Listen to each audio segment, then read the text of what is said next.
Welcome back to Brokers of Secrets, episode 10.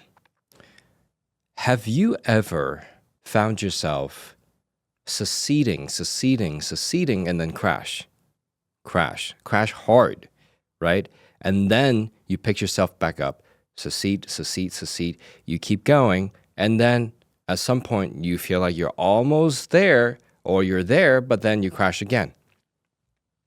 That's called a loop. It's a cycle that continues to loop itself, and you keep going up and down, up and down, up and down. Now, the problem with that is you'll create a lot of abundance, a lot of success and momentum even, but then it crashes. You slow down, you lose the momentum, you lose what you've built, and you have to start over again. Now, that's not pleasant. And not only is it not pleasant, you are compounding nothing because you create it, you lose it. You create it, you lose it. Now, it's not that you don't progress at all after all the years or decades. That's if you don't give up along the way. And that's the problem. A lot of people run the loops and they burn out and then they stop. That loop that runs inside of not just one or two people, but the majority, if not all of the population, is what causes many of the cycles that we experience. Now, let's explore different areas of our lives where we run the loop. Because imagine if you can solve the loop, you can actually remove all self-sabotaging behaviors, right? So let's talk about money, wealth, assets. Let's talk about business, your career. What happens when you create a lot of success? Now, I actually went around asking a lot of our students, clients, new students, and or seasoned professionals that we've been training for a while, right? Executives, CEOs, and or owners. And what we have found is very interesting. A lot of people, and I'll give you top scenarios. A lot of people say, well, if I grow too fast, too much, people get jealous. There's a target on their back, right? And they feel vulnerable. So if they grow really fast, really good, and it's really amazing momentum, they will slow themselves down just so they don't have a target on their back, just so that they can protect themselves, just so they can stay discreet. Now, there's nothing wrong with being discreet and not flashy, not flaunting, what they create and their success. Nothing wrong with that. That being said, are we being discreet, or are we actually self-sabotaging, right? So I remember there was one gentleman that told me that whenever he creates success, and he's very capable, like many of you who are listening, he creates these massive momentum, great success, and then as soon as he hits a certain goal, he will ask himself the question, will this last? What if it doesn't last? What if it doesn't work next month or the years, the months and the years after, right? As he thinks about that, the reason he thinks about that and the unconscious mind of his serves that thought up is because he's trying to protect himself from other people putting a target on his back or being jealous, talking crap about him. And he's very sensitive to other people's perceptions. As much as he says he didn't care about what people think, he did, right? Because if you really didn't care, you wouldn't have to tell everyone that you don't care. So anyway, he would slow himself down and or find himself not continuing the success the following month, just so that he can tell people that he's actually relatable. He's only succeeded and was only luck and or whatever, and that, he worked hard, but it wasn't sustainable. He would create these pain and the stories behind them so other people could relate, so he doesn't have to be a target. Now, how silly, right? And by doing so, he slowed himself down. And every year, something would happen. Every season, something would happen. Now, how he was doing this unconsciously all goes back to wanting to protect himself and suspecting that other people would hurt him if he succeeded too much. Now, let's get into different aspects of this this loop in wealth creation as well as in career, a lot of people may not say, oh, I'm going to slow down my business just to do that, just to not have a target on their back. I found another group of people with a similar pattern, but the reason they self-sabotage and have this loop, this success failure loop, right, is that they, as they were growing up, this is a very good one, they observed that their parents would fight over money. They would fight over finances. And not that they didn't have, they had a lot, but they fought over it. They were fighting who gets, to do what. And it was, in his perception, caused by money, caused by the abundance of wealth. So he would actually get to a certain level of success and then spend all the money and or find a way to stop the money from coming through. And that would stop his abundance because he wanted to have a nice relationship with his wife and his children and his family. He didn't want money to cause that problem because in his mind, it was the abundance of money or the presence of money that caused these problems for his parents, which he swore to never let his kids experience. Now, that's the loop. That's the loop that he's creating. Yeah. Now, here's another good one. There was a lady one time I met, and she was like, I just want to be a mother. I just want to be a mom. And she's very capable. She's very good as a business owner. She's creating success, momentum again. And then what happens is there's a crash. Now, the market was doing fine. The customers were interested. Their marketing was great. Their sales team was great. What's going on, right? For some reason, as the owner, she would create these things, this inertia for success. She would create these obstacles. And it all went back. It all went back to how she was brought up in a single mom's family. Her mother was a single mom. And that because of the sacrifices, the hardship, the pain that her mother went through, and how she admires what her mother went through for her, she felt that it would be dishonorable and that it would be unappreciative, ungrateful for her to succeed so much to outshine her mother, to make her mother feel like she's not relatable because she never experienced the single mom life. She has a happy family with kids and a team. She makes good money. Her mother struggled her whole life. And she saw her mother as a very intelligent woman, very capable, just as capable. And in her mind, she felt like by her succeeding, she's outshining her mother. And that she would lose her love from her mother. And that she felt like it was unfair for her to succeed so well. And then her mother, right, having such a hard life, she felt, and that she needed to make it just, make it fair by creating pain in her own life. And in fact, during that time, she also created problems with her husband and even her relationships with her children, just so that she could feel what her mother felt as a single mom. Now, that's a very powerful pattern, a loop that makes no logical sense. But when you look into the unconscious and the patterns behind them, you begin to realize that these loops are created by these hidden, secretive, secondary gains, meaning something to gain by creating the pain and the problem, the crashes, the loss of momentum, the scarcity. There's something to gain. And that something to gain oftentimes has to do with emotional states, has to do with validation, has to do with identity, has to do with the feeling of importance, has to do with the feeling of wanting to be loved and or feeling safe and protected. They can vary. However, that loop exists in all of us. Not this specific loop, but we all have loops. Now, that doesn't mean some of us don't have more than others. In fact, some of the most successful people have more loops.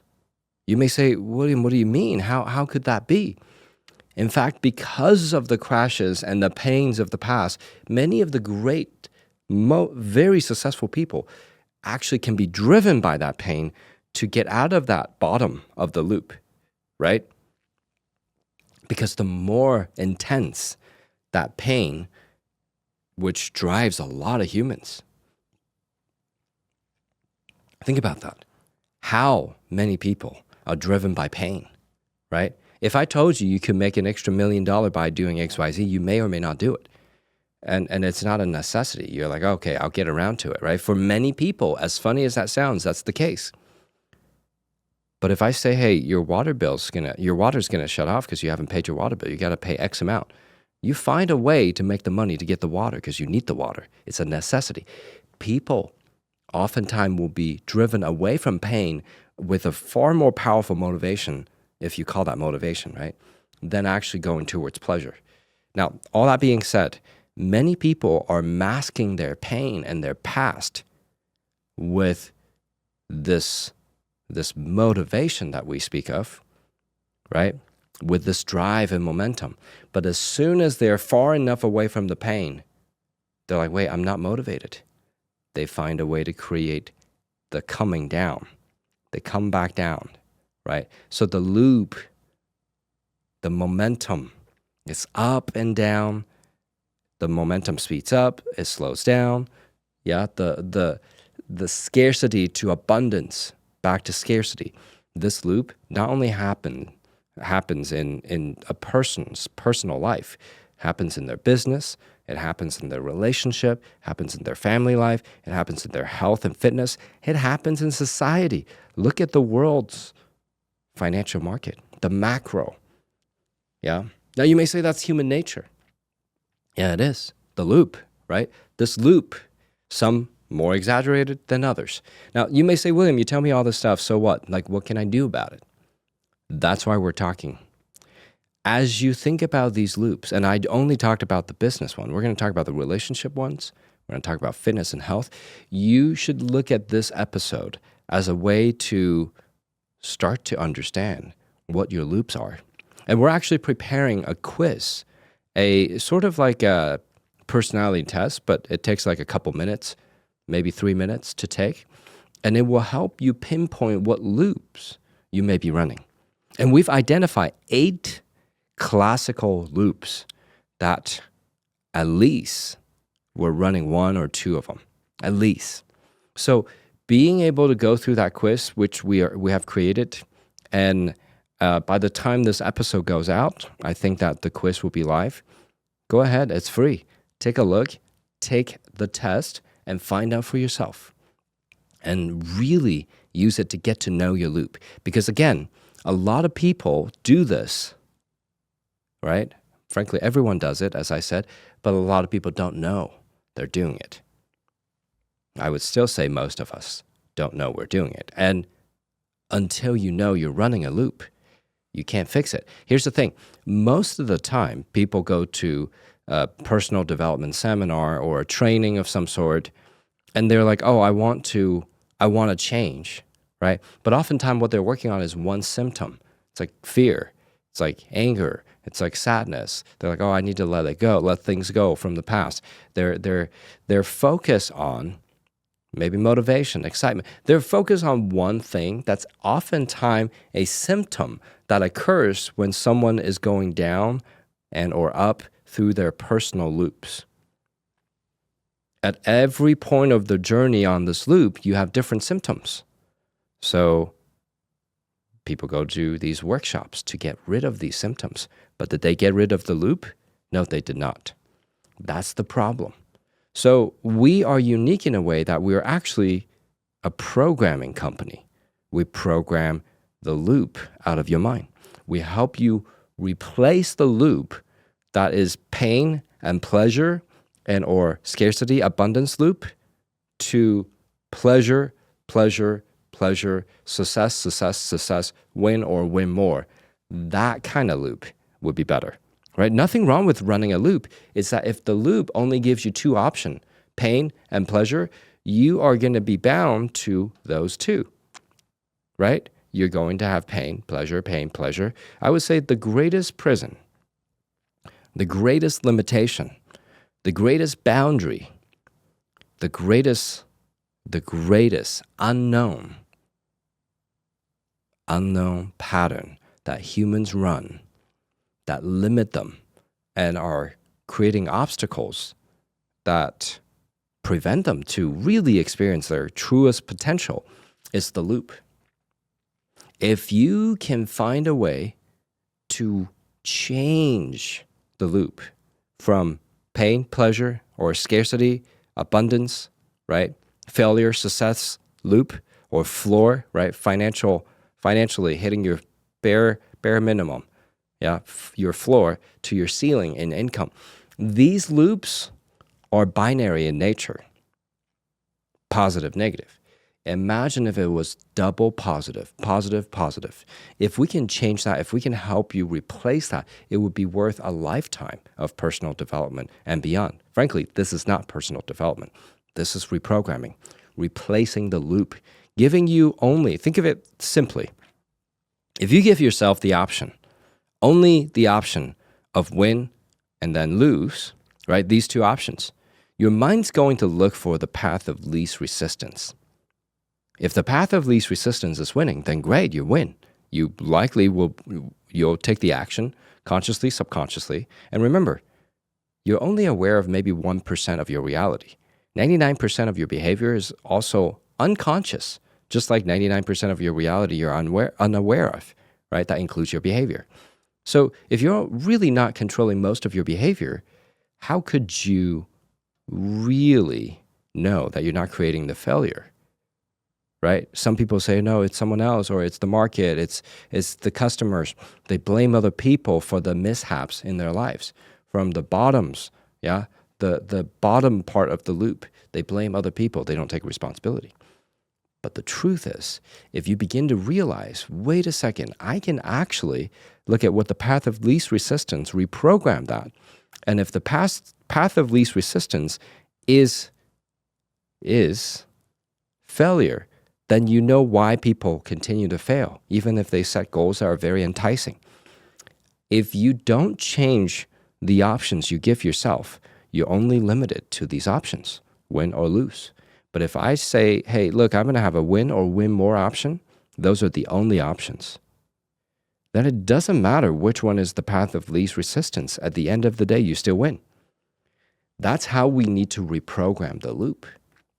So inside of the loop quiz, right, you're going to explore and learn what kind of loop you're running, which one is the most prominent, because it's going to tell you the one that's the most prominent. And then you can retake it again after you learn how to resolve it. And we actually created a 7-day sprint, loop breaking sprint. We call it a sprint because it's only 7 days. It's very quick. Every day there's something to do, and it's very short, very simple, short video to watch, and a little quick workbook that guides you through the steps. Very easy. Once you take the quiz, go through the 7-day sprint, and then you'll know exactly what to do, right? Now, here's the thing. You'll go back to take the quiz again, and then you'll see, oh, I have another loop maybe. So we have these different loops that we're going to walk you through in the quiz, so you learn about your loop. And as you do so, you will begin to pick up a pattern of understanding how to spot the loops. You become someone who, I would say, not only aware, but you have the skills to break out of these loops. And I can't think of a greater skill when it comes to truly living up to your potential and really be in charge of your mind than one who knows how to spot these loops and be able to replace them with favorable terms, win or win more type terms. Now, let me say one more thing that's really important about this. If you have a loop and that you're unaware of it, what happens is that you live a life of up and down your whole life, and you will continue to because you don't know that's happening or you don't know how to fix it, right? And most people notice that their life have these up and downs, and it seems to hit them. It seems to hit them at these random times, but they're not random. They are not random. They are quite mathematical, in fact. So let's give you a few more examples so that we can dive in deeper and give you more understanding. Previously we talked about the business, the career, right? There's more. I want to dive into the relationship side of things and then connect the two together. So some people, and you and I have both met these people, some people can move to anywhere in the world. The faces may be different, but they still end up dating the same jerk, the same person who they believe is abusive or toxic or unpleasant, just does not work out. The relationship just simply falls apart. Things seems to be great. It seems like, oh man, this is natural attraction. They feel great. And then very quickly as they get into a relationship, they start to feel like, oh, this is a toxic personality, and these traits, these are red flags that they didn't see before. And then they break up and they go and date someone else, same thing, right? Same thing. They date, they find out all the things they don't like, same thing. They break up, find someone else, or they move to a different city. Now, it could even be a different country. They still run into the same type of person. Who's the common denominator here, right?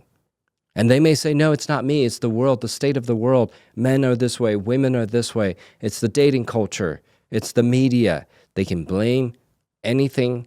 They blame everyone else, but not themselves.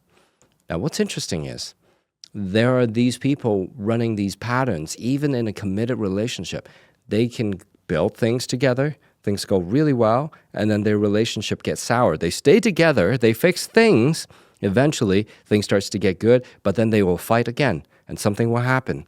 And they run through this very toxic cycle themselves inside of one committed relationship. And it's just pain, pleasure, same thing, right? And then you find out that it was when he or she was a kid, they witnessed their parents doing the same thing. And so between the age of 0 to 7 or 8, we're in our imprint period. We are not learning by just verbal instructions. We're learning by observation. We're learning by example. We're learning by immersing our neurology in someone else's neurology, namely our parents and other authority figures. So these two, this couple, they found themselves in this relationship because both sides of their parents had similar loops, and this gets passed down. So it's of extreme and paramount importance for you to understand and aware of this, because guess what? These are the mental viruses that continues to compound over generation. They continue to get passed down over the generations. How are we going to make the planet really a better place for the future generation if you don't stop these loops on its track? It's very important that you do it now, because these loops, and I'll give you a few more when it comes to relationships. Yeah, when it comes to relationships, I once heard this really good one. The husband said, if my wife gets what she wants, then I don't get what I want. And the wife, strangely, happens to believe the exact same thing. Do you think that's a good relationship? They love each other, though, but they won't give each other what they want. Now, that loop is very interesting. They love each other, yeah, and they'll consciously try to give each other what they want, yeah? They'll even go and do things that are specifically what they know their spouse likes, or boyfriend, girlfriend, doesn't matter, right? In this case, they were married. They would do these things and their good emotions would build up. And then they'll realize, wait a second, the other person has what they want. That means I can't have what I want. I need to crash this. So they will subconsciously begin to communicate things with anger, with resentment, definitely a lot of resentment, and frustration, right? And jealousy. And they'll make up stuff, exaggerate things. Now, here's the interesting thing. The natural thing that human psyches do is that we delete, distort, generalize, right? We do that. Now, of course, I'm not saying that we can't be accurate. Many of us are, I would say, quite accurate. That being said, we still delete, distort, generalize our reality. That's inevitable, right? So as we do this, yeah, as we do this loop, we find ourselves experiencing pain and pleasure. So in this couple's life, they were feeling the pleasure that the other person was feeling, and they were feeling it too. But they're like, no, this can't happen, because if that happens, then I lose, right? And then they would find a way to create a communication that's subconscious, that they're not aware of, to create the crash. And they're like, I knew it. I knew this won't last. I knew it. This just doesn't work. And so every little bit, they'll bring up a divorce, or they'll bring up a breakup, or they'll bring up something. And that happens over and over and over again. And then they pass this on to their kids. And then their kids run into these toxic cycles with someone that could be anyone from any country in the world. This could happen, right? Well, that's very interesting of a loop, isn't it? Very interesting of a loop. And here's another good one. There's a savior, yeah? There's a loop that's run by this savior complex. And I gotta say this is very common, actually. So there are these men and women out there that will go and look for people that they perceive need to be saved, right? They'll get into a relationship, things will be seemingly going well, and then they'll be like, this person needs saving. This person could be totally fine. So they're like, this person needs saving, or they're not fine. Either way, they will try to force something on the partner, and then they will begin this problematic cycle of forcing, yeah? And then they'll give in because their partner's like, no, right? And they'll fight, or there will be some sort of abusive cycle. They will do this over and over again. And what happens is they're like, I want to save them. I don't want to save them. They're not worth it. I'm going to break up with them. No, I feel bad. I need to save them. Oh, I'm going to leave them. No, I feel bad. I need to save them. Who's going to care for them? I love them too much. Oh, no, it's not worth it. I need to find someone else. I'm not happy.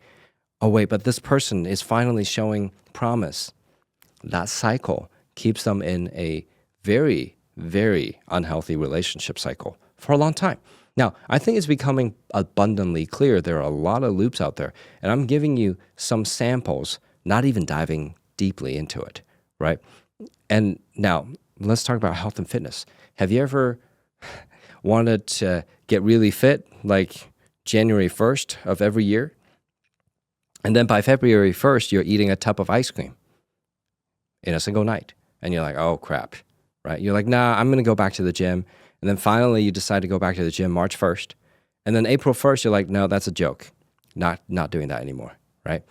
If you find yourself doing this in fitness, with your weight goals, with your muscle goals, or with your health and fitness goals, or you're like, oh, I'm going to eat clean, and then you get invited to a pizza restaurant, and you're like, oh, man, I got to do this because this is social, right? And I'm going to drink the beer. I'm going to do this. I'm going to eat extra food, and then all the ice cream after the dessert, because, you know, that I feel bad if I don't eat it, or my friends expect me to. I mean, how do you not do it when everyone else is doing it? They'll come up with these things, right? And then they feel bad. They're like, oh, I can't believe I treated my body that way. I got to eat differently. I got to treat myself differently. I'm going to go on a run tomorrow. And they'll do it for 3 weeks. This loop, I've personally run loops like that, right? And that loop is so interesting because one time I asked this lady, I was like, okay, because we ran this audit on her loop, and we're basically the quiz that we created now, right? And so we're like, okay, there's this loop that you're running, and we found out during this audit that she created the loop because of two things. One, she felt that if she didn't struggle, she wouldn't be loved. And so if she got the body she wanted, her parents wouldn't love her because her parents weren't doing so good, like physical health and fitness wise. And so she would feel unloved if she looked really good and felt really good. And then she would get herself to go and, you know, eat things that she knew wouldn't be good for her. And she would be not exercising. She would just not be active, right? And then she would feel bad about that choice and how she felt, right? And then she would change. And then she would feel unloved by her parents. And that continues to happen. If anytime she wants love, she would create the struggle. Anytime she feels bad about herself, she would create the success in terms of health and fitness. But then that success, when she got it, she's like, oh, now I feel lonely and unloved. I feel rejected by my loved ones. She would create this. This loop is classic, and it happens a lot. And so this lady found herself doing this loop, not because she simply can't track her macros, not because she simply doesn't seem to be disciplined. All of it has to do with her wanting to be loved, and she learned that struggle would give her that. And so she chose to exhibit that in her health and fitness. Now, this is interesting because behind every single loop, there is a underlying secondary gain. And when you find the secondary gain, by understanding the loop and the ups and downs, you can actually learn a lot of lessons from it. You can actually learn the reason why these things were created. And, when it comes to secondary gain, that is a whole other topic that we'll address. And we'll talk about that in the next episode. What you need to know right now as you think about what's going on in your life, if you can plot and put the events and the associated emotions that you feel on a loop, if you have ever felt like you live in an emotional roller coaster, maybe it's not like over the course of a week, but maybe it's over the course of a month or the course of several months or the course of an entire year. If you find yourself feeling these loops, what you've got to do is you need to become aware of what loop it is and then what's the underlying motivation so that you can begin to actually resolve it. Yeah, that you can resolve it in yourself so that you can actually not only move on from these old patterns, but go from pain, pleasure, or losing and winning type loops to win or win more, win or win bigger type loop. Those are good loops. Imagine if you're like, oh, I didn't hit my goal this month. I actually made more money. That sounds weird, right? But imagine, you're like, oh yeah, I didn't hit my goal. I exceeded my goal. I exceeded it, right?